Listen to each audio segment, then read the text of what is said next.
Initial reactions to Resurrection Unearthed. This is Resurrection Revealed.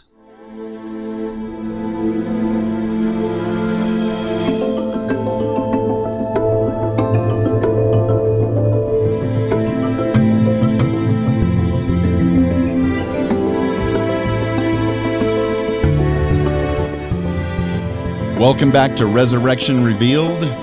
This is episode number 5. Wayne Henderson here with you, the Green Bay Packers fan, voice actor, and all that good stuff. And Troy Heinrichs, how are you, sir? I'm doing quite well. Wayne, is glad to be here again with everybody in our live after show for Resurrection Revealed. It's quite an exciting show so far. We've been kind of teased all along, and now we have our second episode in the can. And I think we're going to have some great, exciting storylines coming out of this evening. What do you say? Absolutely. This episode 2 of Resurrection had a totally different feel than the first one as far as getting into extra creepy stuff and asking us to concern ourselves with a lot more what-if questions. And I'm starting to come up with some crazy theories because it's getting really bizarre and something is going on in Arcadia, Missouri. Well, throw a new theory at me, Mr. Wayne. I'll let you have the floor first this evening. A theory already? Something is awry, and I think the sheriff is covering something up besides just trying to repair the memory of his wife who passed away. I think he is behind something. I'm not sure what it is yet, and as far as the people returning, something is wrong with that Caleb guy. Something is seriously wrong with that man. He whistles really well. That's the one thing that I know for sure. If I hear whistles in my sleep, I'm going to be frightened. Well, I think we have another crackpot theory that we can throw out there because now we have a clear representation of, I'm walking around in the sunlight and I turned into ash, so it must be vampires. That's what's going on.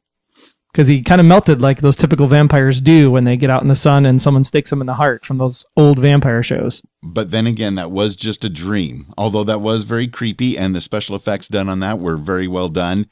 But I certainly hope we're not going anywhere near vampires, werewolves, zombies, or giants losing contact lenses. None of those things.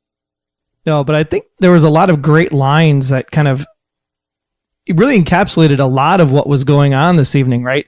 Caleb was saying when he's talking to Elaine, it's like when life gives you a second chance, you have to grab it and just take it. And my question, of course, right up front is which second chance? Second chance with his family or second chance for whatever the heck he's working on or been doing before he had the heart attack? That is a good question. And his son, Ray, right? Ray, correct. Elaine's brother. Now, that guy's a little odd himself, but I think he's definitely got a sixth sense about the Caleb is not necessarily his dad, or there's something definitely wrong. And you notice the family dog is barking at him like crazy. Is it because the dog knows that Caleb died, or is the dog barking because that's not Caleb? That's a really good point, because the dog went nuts at the end of last episode, when someone was hiding in the shed. We just assumed that the dog was saying, oh, stranger danger, doing its job. But here, Caleb's just walking out to his truck like he's done probably 1,000 times before he died. And the dog is just going crazy. So with that being said, it's going to be interesting to find out, is it really Caleb or is it a version of Caleb? I know some people had the cloning theory out there already, like some kind of government project. So we'll have to see what is going on when we put things together and come up with some real theory, because now we have Agent Bellamy, he called Tony and he's like, I'm assuming based on the conversation, because it kind of jumped a little bit, right? Because last time we had the question around, hey, I don't have the DNA test results and it looked like Bellamy was hiding something. In this episode, he's telling Tony, something's going on here. I need to protect the boy. If we call in the government, he's going to become a lab specimen. So now Tony is aware that something is amiss in Arcadia. Now, do you think Agent Bellamy can fully trust Tony? That's a really good question, too. I didn't even think of that. I'm assuming that he can trust Tony, but at the same time, he's in Arcadia, Tony's not. And Tony has people she reports up to. So I guess it goes back to the women relationship question about him. Can he woo Tony enough? Yes, I used woo. Woo. Can he woo Tony enough to make her understand that there's something special here, maybe Tony even comes and makes a visit on her own. That could be as well. The scene that kind of tugged at me the most in a non-creepy sense on this episode was the fact that all of the other parents at the playfield started whispering and gossiping, and then all of a sudden pulled all their kids away and left poor Jacob just standing out in the middle of the soccer field all by himself. And you had to feel for Jacob and for Jacob's mom. I agree. And this is one of the things that was actually really closer to the book here, because when I saw this scene play out, I was like, oh, this is very much similar to Jason Mott's novel, The Return, which you can, of course, order at resurrectionrevealed.com/Amazon through our affiliate link. But, it's this concept of, are you different? And if you're different, do you get treated differently? You can talk about segregation or things of that nature. So how are we going to see the town react? And I think that's really what we have in this episode as we kind of spanned along, the conversation with Tom about people at church. When you call them Caleb, they were worried about you, but they were more worried about, how are we going to address this going forward? And then, of course, there's the conversation where Bellamy tells Lucille, hey, you should probably lie about who he is. And then, of course, Caleb at the end at the fence says, hey, you should lie. So we need to protect these people for some reason because something's coming. Now, do you think when Caleb told Jacob to lie, was that just a simple, hey, lie that you're not really Jacob and keep the town folk kind of leaving you alone? Or is there like some bigger mission that these two folks that have resurrected are on, and he's supposed to lie about some other things as well? That's a really good question too, because the one thing that happened is that they're now sharing this dream state, right? And the way Caleb actually walks in that opening sequence, he walks from the same direction to the same direction with the same whistle, just like he passed in front of the house. So in the first episode, so the question becomes, when Jacob was standing in front of the house, was Caleb really there, or was it kind of, in and out of consciousness at that point, and he was visioning Caleb being, because the cop and Henry didn't really see Caleb. They saw Jacob run, but they never even acknowledged Caleb was even walking down the street. That's true, because I would have thought the police car would have gone after this suspicious looking guy in the hoodie, and Caleb is just a very bizarre individual. How about the winner of the awkward moment of the whole episode was when Caleb catches his daughter Elaine looking at the urn of his ashes on the fireplace mantle. I mean, all sorts of thoughts have to run through your head when that kind of thing happens. Yeah, you really think that I'm actually in that urn? I thought that was a great line. But yeah, it totally wigged me out a little bit. It's like, oh, hi, myself. This is myself sitting next to you. Again, awkward. I hope I never have to go through that, because that'd be really, really bizarre. And so, of course, the DNA test, which I wonder on this show how much faith we can put into the DNA testing that Marty Bellamy has going underway. Because, of course, comparing Jacob's and now, again, comparing it against Jacob's body in the tomb. And we do see the tomb get opened, and they open the casket. But again, we don't get to see anything. Us viewers, now we definitely have to tune in next week, right? How many Lost fans are actually out there? Because that was like a same expression. No, come on, tell me who's in the coffin. I mean, that was a complete throwback to Lost right there. And yeah, for the episode right there. And who's in the coffin? Is it John Locke? Is it? We had all those crazy theories. So now the question, of course, for Resurrection is Jacob's body in the coffin, and what does that mean? And is Jacob's body not in the coffin, and what does that mean? And how quickly are we going to get those answers? Is it going to be, rapido and next week, or is it going to be at the end of the 8 episodes, or is it going to be a long-standing thing? That's something we're going to have to find out, because, man, I can't do another coffin cliffhanger for an entire season. My heart just can't take it. It'll start beating as fast as Jacob's did in the last episode. Rapido, Troy. Bilingual now, huh? So the other really great scene that happened this evening was this sequence where Elaine was looking at the jacket. Now, here's what I don't understand, because if the jacket's on a person when they're buried, and then they cremate him, wouldn't the clothes go back to the family, or do they cremate him in the clothes themselves? because that was the one thing that I couldn't figure out was he came back wearing the jacket that he was buried in. So, of course, that has to set off a red flag to somebody. And then it finally does with Elaine, because then she's like, hey, I put a note in that pocket. Let's go see if that note is there. And what a great job Samitra did with that scene, because it was just so emotional as she goes and reaches in. And then, of course, the note's not there. Because why would it be? Because he's alive. Good point. And I hadn't even thought about the fact that when he was cremated, they would have cremated everything. But then again, now he's resurrected or returned, if you want to use the phrase from the book. So good question. And the note, of course, now in the Bible instead of in the jacket pocket. So it's definitely been read. And we finally got a glimpse of it, because earlier in the episode, when they showed the flashback of the funeral, we were trying to make out the note, but we couldn't. But luckily, a little later in the episode, they gave us a pretty good view of it. And I thought that was a really great reveal in this episode, because at the start of the episode, it makes you think like Caleb doesn't know that he died, and he's kind of on the same wavelength as Jacob. But I think Jacob truly believed that he never died, right? In the first episode, and then he kind of comes to this realization that, stuff's a little bit different. And then you go to this other side of the coin where now Caleb is like playing along, like he knows more than he's letting on. Because he's having this flashback about having the heart attack as he's digging up whatever it is he's digging up. As I was scanning through it, looked like it was a bag. I thought at first it might be bones, but then it definitely looked like a bag of some kind. So maybe it was a robbery, maybe it's money of some kind. I'm not sure, but he has that flashback of the heart attack. So I think he really knows what's going on. I think he knows that he died and came back. And that's why he had that conversation with Elaine about when you have a second chance, you take it.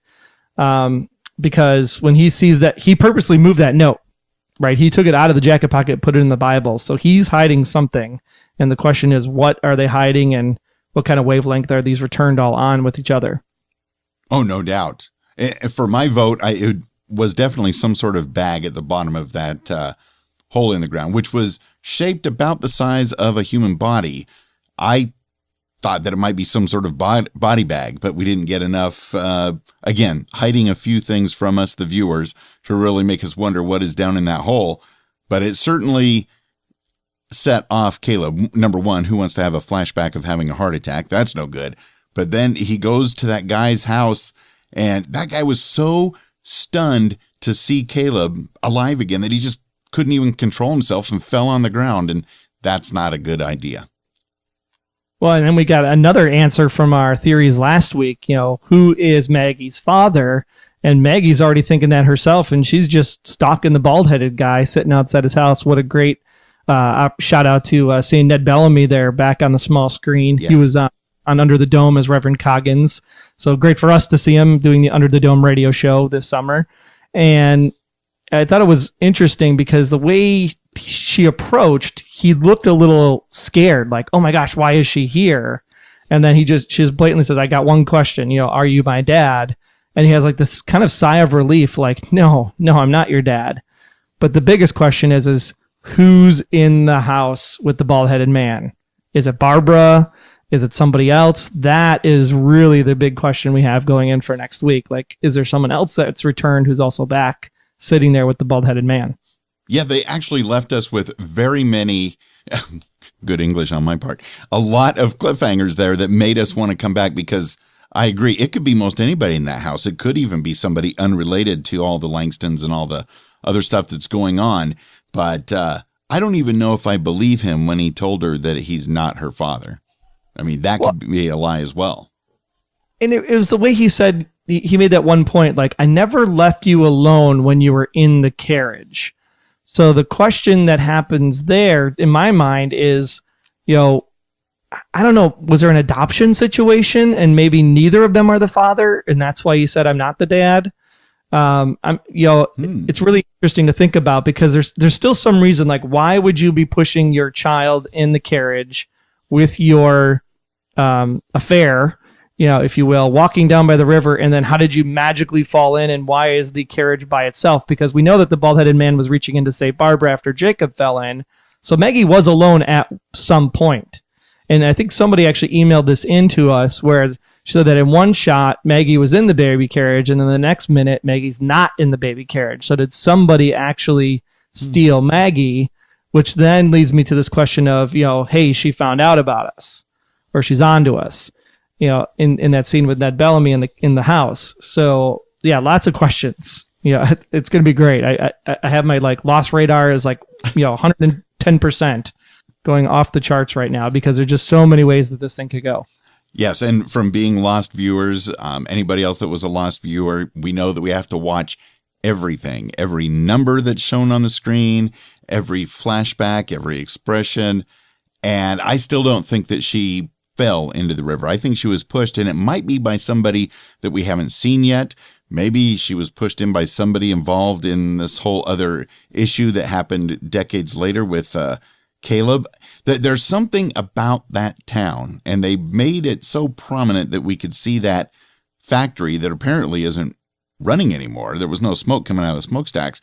That there's something about that town, and I wonder if that's why, at least at this point, all of the people returning are from Arcadia, Missouri. It's a really great question. Do you have an answer? Because I want to know.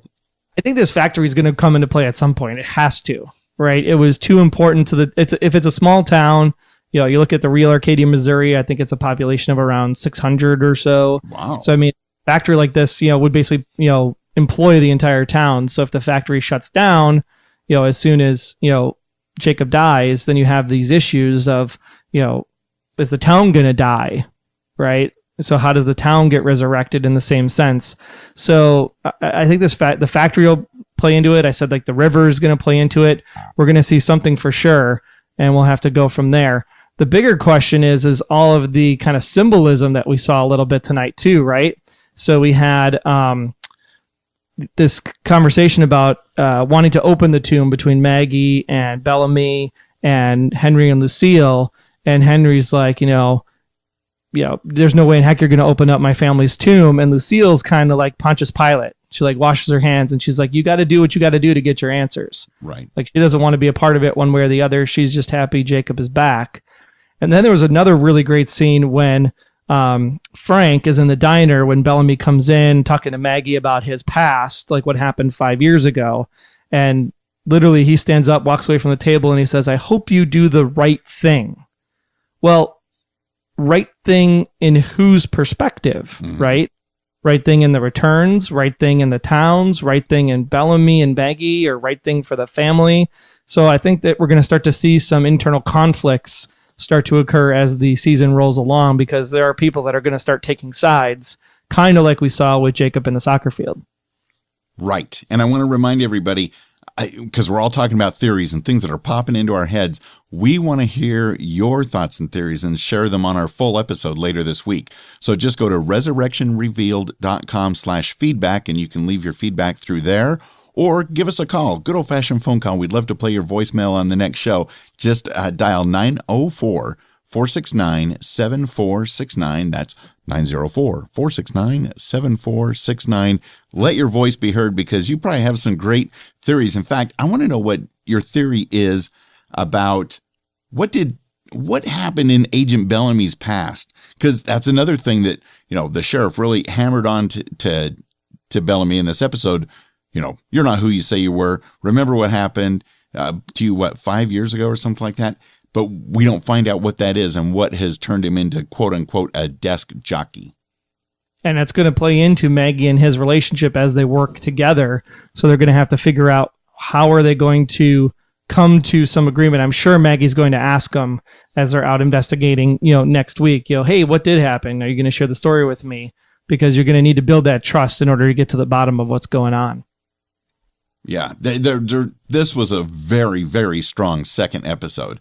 Definitely not a letdown in any sense of the word. It had a lot more action than the first episode of Resurrection, which did the groundwork laying.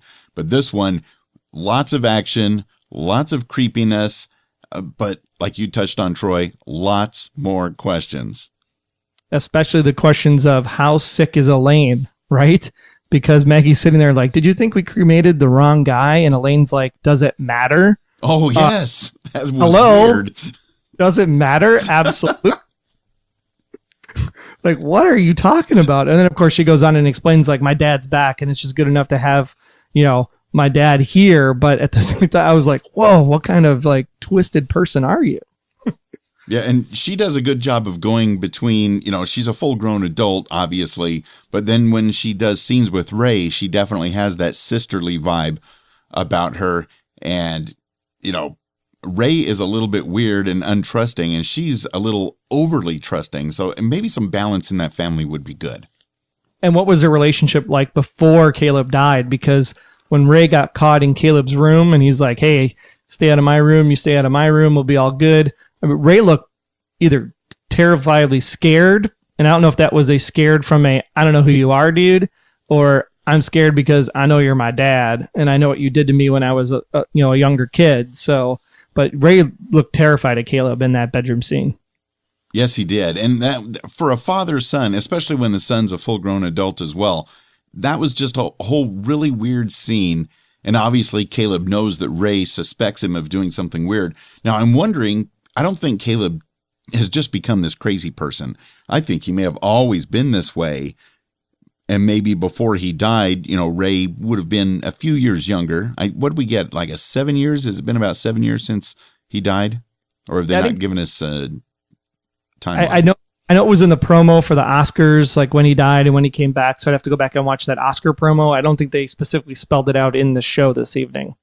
Oh, okay. But I have a feeling that Caleb was still doing these crazy things back then, and Neil in the chat room agrees. Ray might have just been young enough that he didn't really pick up on it at that time. Or perhaps we're going to find out that Ray has suspected his dad of wrongdoing his entire life. Who knows? It's too early to tell. Right. So is Caleb one of these people we don't want to return? Are there other people that are working with Caleb and his group that have buried whatever they buried out in the woods? We'll have to wait and see. Yes. Is it money? Is it gold? Because the way he came into the house at the very end, of course, a full-blown, confirmation Caleb's insane.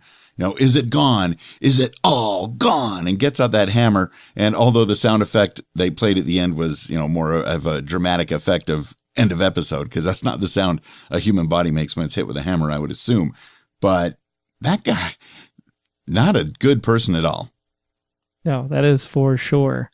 And we have some insider information. So we want to tell you a little bit about our full episode later this week, where we feature your thoughts, your theories, your feedback. Because again, this is a fan show for fans by fans. That's right. So get that feedback into resurrectionrevealed.com/feedback. You can record your voice right there, right on the screen, right on your computer or smartphone, or you can record an MP3 of your own using a voice recorder app. Just email it in to feedback@resurrectionrevealed.com. But this week on our full episode, we are actually going to go deeper with Elaine herself. That's right. Samira Armstrong is going to join us on the podcast, and she's going to give us a little bit of insider information about Elaine and what makes her tick. And I think that'll help us learn a little bit, too, about Ray's past as well as Caleb's. Yes, we are so giddy to get to talk to Samira and ask some of these questions and have her on the show, because I'm not positive, but I have a feeling we may have some questions for her that most people don't ask her in interviews because, we're just kind of wacky that way. Right, Troy? Absolutely. And because of those questions, you're going to get some very interesting perspectives, I am sure. Cool. Well, you got anything else on our initial reactions to Resurrection Unearthed? Yes. I'm going to go watch it again right now. Right before bedtime, you're going to hear please don't hear any whistling in your dreams or turn into gray powder. No, not just yet. So again, we thank you very much for listening to this live episode of Resurrection Revealed. You can subscribe right on the website, resurrectionrevealed.com, and iTunes, Stitcher, TuneIn. Will hopefully soon be in iHeartRadio as well. So make sure you keep locked right here. Subscribe for all the Resurrection info as the season progresses. Absolutely. Thanks again for joining us. We appreciate you taking some time to listen to it. Again, we want to hear your voice. We'll be talking to you soon. And until then, check out resurrectionrevealed.com.